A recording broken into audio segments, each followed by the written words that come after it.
प्रेम कहानी शुरू होती है दिल्ली से नोएडा जाने वाली बस में। जिस बस में सवारी कर रहा होता है पराग और उस बस की कंडक्टर होती है अनुराधा। ओके, टिकट दिखा, टिकट टिकट। चाचा का प्लेन नहीं चल रहा है यहाँ तेरा, जिसमें फ्री में सवारी कर रहा है। हिसाब देना होता है हम लोगों को सरकार को। निकाल पैसे, चल। पराग दूर से अनुराधा को देखता है। अरे यार, कितनी धाकड़ लड़की है। मजाल है कोई कुछ बोल दे। कितनी समझदार और कितनी कॉन्फिडेंट। आज से मैं तो इसी बस में घर जाया करूंगा। अब क्या था, भले पराग को घर जाने के लिए 10 बस छोड़नी पड़े, भले 20 किलोमीटर की यात्रा खड़ी होकर पूरी करनी पड़े, लेकिन आने जाने का सिलसिला वो अनु के बस पर ही करता।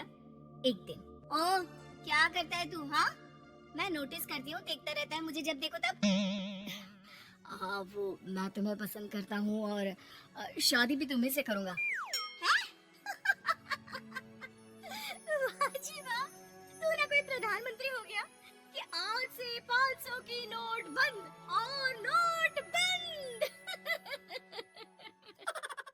नाजिना, इतनी तो नहीं चलती, लेकिन हाँ, तुम्हें प्यार करता हूँ। तुम्हें कोई प्रॉब्लम नहीं होने दूंगा, ये वादा करता हूँ। हाइट देखिए अपनी। मेरे लिए कोई ऐसा लड़का चाहिए जो मेरी तरह लंबा चौड़ा हो। अरे जोड़ी भी तभी अच्छी लगती है। जरूरी नहीं है, जो आपको खुश रखे, आपकी इमोशंस को समझे और आपसे बहुत सारा प्यार करे, जोड़ी तो उसी के साथ अच्छी लगती है। फिर क्या था, हीरोइन को हीरो से प्यार हो जाता है और दोनों शादी कर लेते हैं।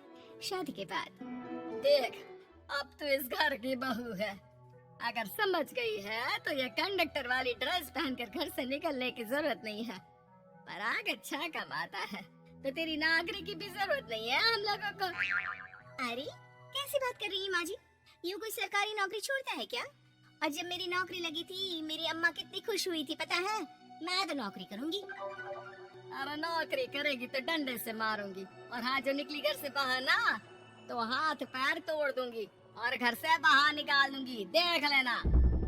अनु को समझ में नहीं आता कि वो सास को कैसे समझाए कि सरकारी नौकरी लगना आसान बात नहीं होती और उसने इस नौकरी को पाने के लिए कितनी हार्ड वर्क की थी। रात को अनु पराग से बात करती है। देखो पराग, मैं नौकरी करना चाहती हूँ। मुझे नहीं पता था कि देखो माँ, महंगाई का जमाना है और मेरी प्राइवेट नौकरी है। आज है कल का पता नहीं। वैसे भी अनु की सैलरी मेरी सैलरी के बराबर है। अगर ये भी नौकरी करेगी तो हम लोगों को जिंदगी जीने में आसान हो जाएगी ना।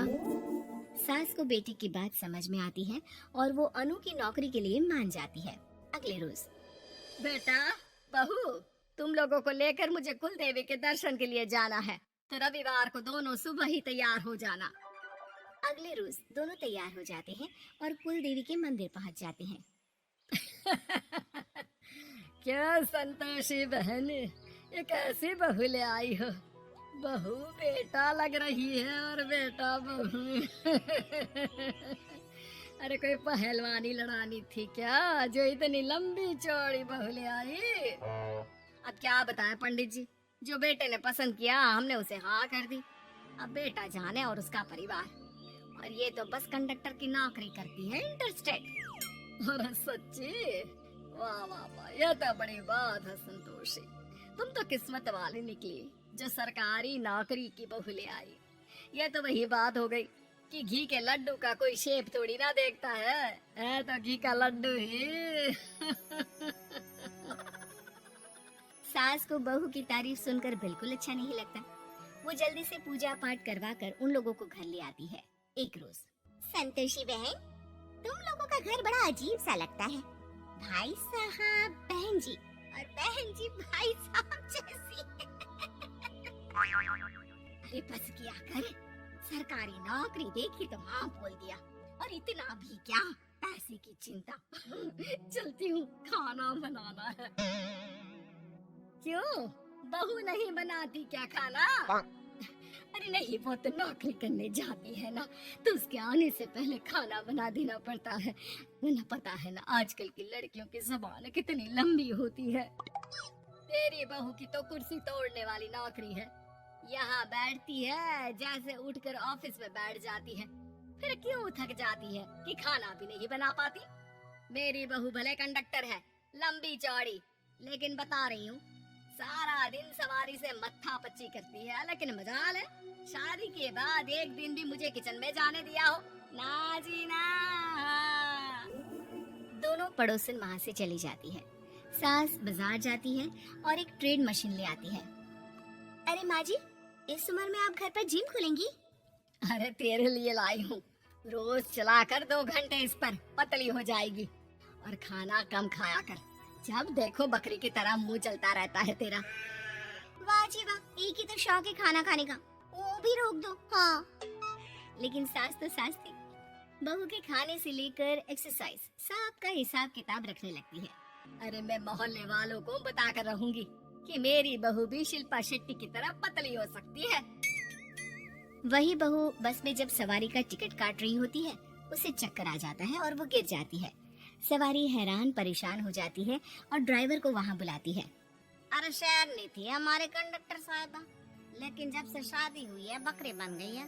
सास को तो बस इनके खाने की ही लगी रहती है।